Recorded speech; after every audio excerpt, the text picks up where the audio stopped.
नमस्कार दोस्तों, आपका बहुत बहुत स्वागत है हमारे चैनल में। अगर आप चैनल में न्यू है तो सब्सक्राइब करना ना भूलें। गौतम बुद्ध को हम बहुत अच्छे से जानते हैं, जिन्होंने बौद्ध धर्म की स्थापना की और उन्होंने लोगों के जीवन में ढेरों बदलाव लेकर आए थे।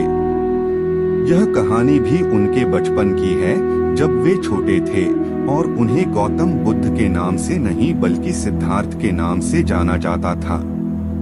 उनके एक चचेरे भाई भी थे जिनका नाम देवदत्त था। चलिए जानते हैं इस कहानी के बारे में। राजा सिद्धार्थ के महल के पास एक उद्यान था, जहां पर राजा सिद्धार्थ बैठकर प्रकृति का आनंद लिया करते थे।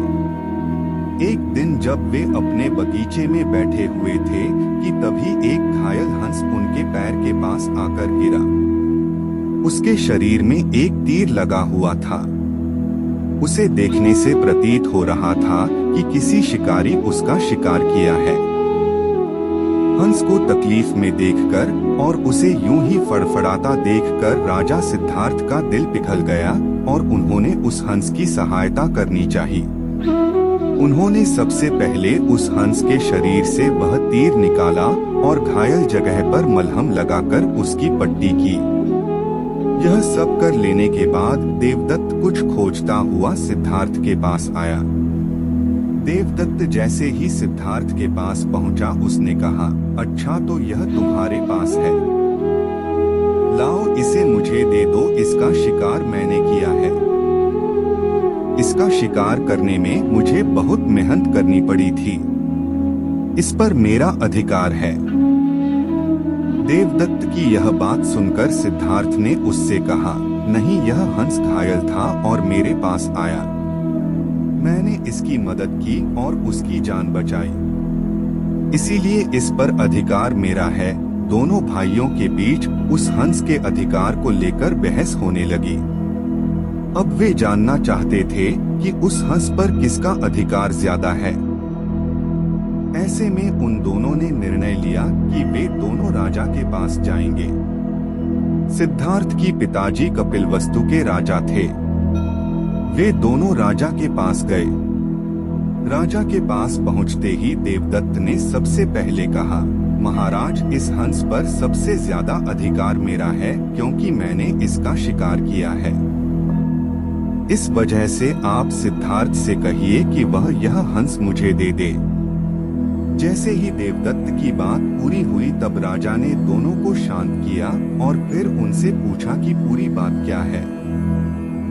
ऐसे में सिद्धार्थ ने राजा को पूरी बात बताई और उनसे बोला, पिताजी, बात यह है कि इस हंस का शिकार देवदत्त ने किया था, लेकिन यह हंस घायल होकर मेरे कदमों के पास आ गिरा।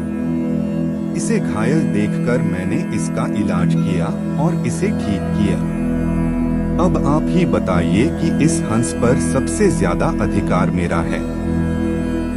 राजा ने इस मामले पर अच्छे से विचार किया। विचार कर लेने के बाद उन्होंने सभा में सबसे एक बड़ी बात कही, और वह बात यह थी कि मारने वाले से ज्यादा बचाने वाला का अधिकार सबसे ज्यादा होता है। इसीलिए इस हंस पर सबसे बड़ा अधिकार सिर्फ और सिर्फ सिद्धार्थ का है, क्योंकि उसने उस हंस को मारा नहीं बल्कि उसे घायल देखकर उसका इलाज किया और उसकी जान बचाई। राजा के ऐसा कह लेने के बाद देवदत्त को बात अच्छे से समझ आ गई। वह भी जान चुका था कि मारने वाले से ज्यादा बचाने वाले का अधिकार सबसे ज्यादा होता है। इस कहानी से हमें समझ में आता है कि मारने वाले से ज्यादा बचाने वाला बड़ा होता है और उसका अधिकार भी मारने वाले से ज्यादा होता है। इसीलिए हमें भी दूसरों की मदद करनी चाहिए और परेशान लोगों की सहायता करनी चाहिए। ऐसा करने से हम अपने आसपास के समाज को अच्छा और बेहतर बनाते हैं। एक अच्छा समाज ही एक अच्छे देश की पहचान होती है। इसीलिए आप भी आज से प्रण लीजिए कि आप भी दूसरों की सहायता जरूर करेंगे। अगर हम सिद्धार्थ के स्वभाव की बात करें तो वह बहुत ही शांत है और दूसरों की मदद करने में हमेशा आगे रहते हैं। उन्होंने हंस को तकलीफ में देखा तो उसकी मदद करने के लिए तुरंत उठ पड़े।